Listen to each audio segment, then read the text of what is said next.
Hello, আসসালামু আলাইকুম guys. Daily blog by শান্তাতে আপনাদের সবাইকে স্বাগতম।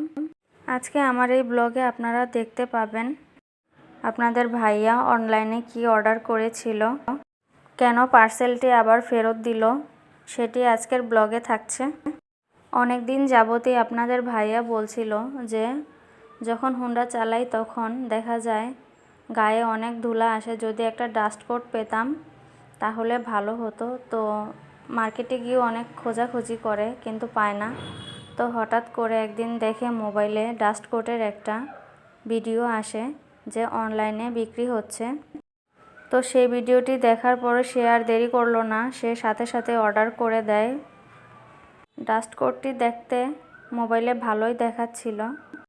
সঠিক মাপ না জেনেই সে বলে দেয় যে সবচেয়ে বড় মাপ যেটি সেটি আমার জন্য পাঠান।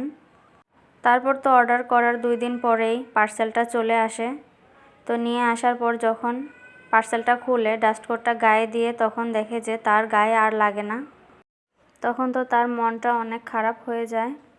তারপর পার্সেল নিয়ে আসা লোকটি যেখান থেকে অর্ডার করেছিল সেখানে কল, তারপর আমার হাজব্যান্ডের সাথে ওইখানে কথা বলানোর পর ওই লোকটি বলছিল যে আমার কাছে সবচেয়ে বড় সাইজ এটাই। তো আমার হাজব্যান্ড ভেবেছিল যে এক্সেল সাইজ মনে হয় এটা, অবশ্যই সবচেয়ে বড়টা নিলে লাগবে। তারপর তো হাতে পার্সেল পেয়েও রাখতে পারলো না, উল্টো ডেলিভারি চার্জ দিতে হলো। এই ডাস্ট কোটটির দাম ছিল 1050 টাকা আর ডেলিভারি চার্জ ছিল 130 টাকা।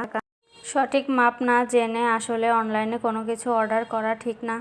অনলাইন থেকে কোনো কিছু কেনার আগে জেনে বুঝে অবশ্যই অর্ডার করবেন, না হলে আপনারাও এরকম পরিস্থিতির শিকার হতে পারেন। আপনারা সবাই আমার ভিডিওটি অবশ্যই দেখবেন আর সবাইকে ধন্যবাদ আমার ভিডিওটি দেখার জন্য। আসসালামু আলাইকুম।